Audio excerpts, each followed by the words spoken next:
Okay, this video is to show you how to use the Datalogger Field PC software. And this video assumes you've already looked at the videos that describe how to turn on the field probes and how to use a Datalogger field probe, either the handheld or the lineman. And so basically right now I'm using a handheld field probe for this demo, and I got it turned on. It's in Bluetooth mode, and the red light is blinking because I don't have Bluetooth connectivity. So the first thing you want to do is, if you're using our software that comes with it in the UD100, you simply just go to Bluetooth and call it to connect, and it will go ahead and connect for you. And when it connects, you see this makes a little bar here, like a handshake, so it's connected. And at this point, the red light hasn't gone off yet because I haven't started the software. I also have a Verizon wireless card, an air card running. So now I will start the field software, and then on a netbook you have to kind of make it a little bit smaller to get it in. But as soon as you open this, assuming if you had it set up before, it will immediately lock. Basically, if you look at the Bluetooth, you look at details when you set it up, it told you it was on COM 2. So as long as you're on here on Bluetooth on COM 2, you're set up. Really, you should go through the instruction manuals that have a step-by-step explanation on how you use everything, how you set up the software, and how you make it connect, and so on. And right now, I had this open. My default here is this configuration, 12 kV configuration file. So basically what I typically do is you scroll down. This was the last reading that was taken. Here's a couple readings I already have in there. So now we're going to I'm going to take a reading with a field probe off of the extension cord that we've been using for these videos.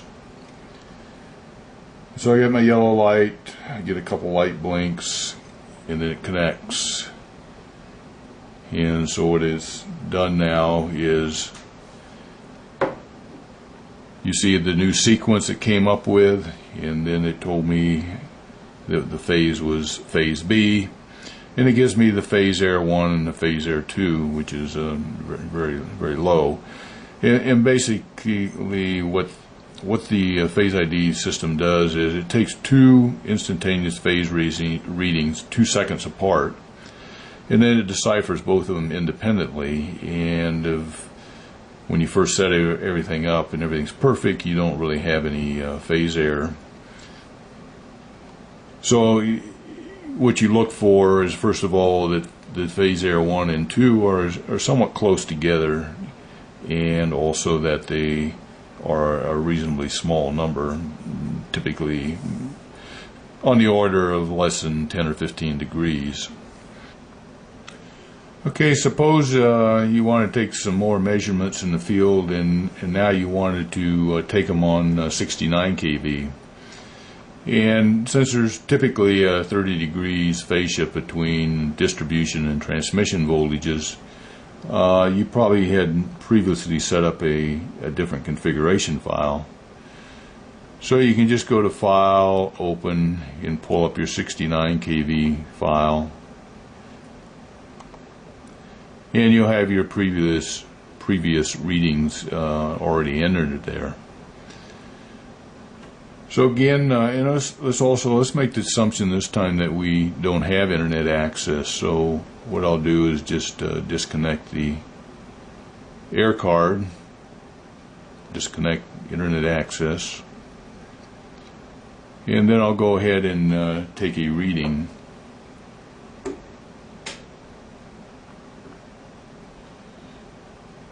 So I got my yellow light and got a couple blinks, and there I got a new reading. And what it tells you is it's unable to connect. And what the other thing it did is it put the reading in here, but it put a red dot. Before we had internet access, but this one didn't, so you have a red dot. Now we go back and connect the air card again.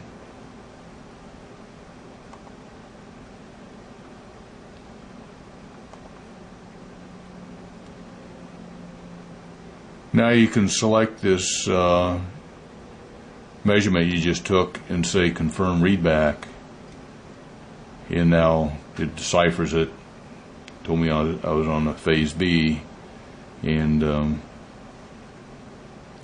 so you have it. Now the other thing you can put in here, you can click on this measurement attribute or the text pad icon, and then you can put in some notes here. Maybe you want to say roadside, and you can label these anything you want. The instruction manual tells you how to set it up with names, which will be the same as you go through here. So you can say OK. So then next time you, like if you go back to one of the earlier ones, pull up the text pad, you can add something there also.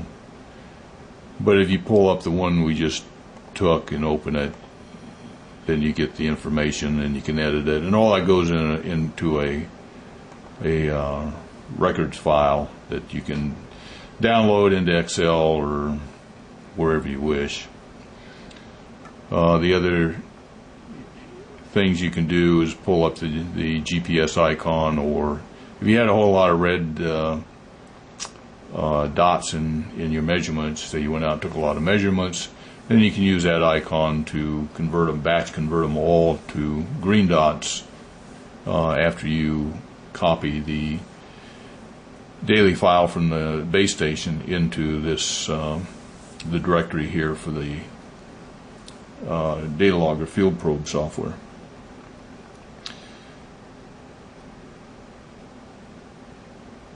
And I guess one of the important considerations you need to make is when you're taking this data, is important. Like suppose you are going to go to a new voltage. Maybe it's let's say it's 345 kV. So what you want to do before you take your first one, you want to perhaps do a save as, and let's make this 345 kV.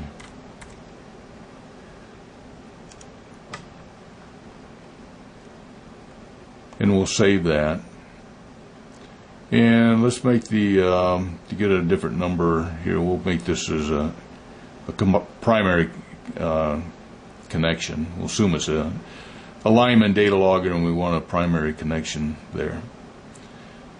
So what I'll do is, first of all, I'll go ahead and take a reading. So I've got my yellow light,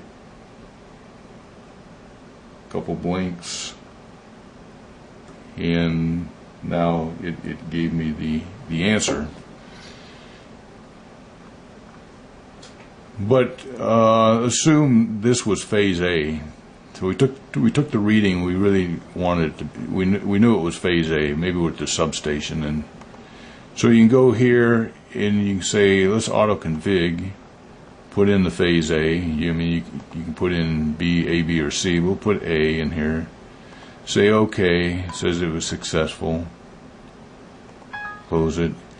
And it'll ask if you want to save this configuration. We'll say yes. So what it did, it automatically changed the offsets that had to be entered so that the software tells you that you were on phase A.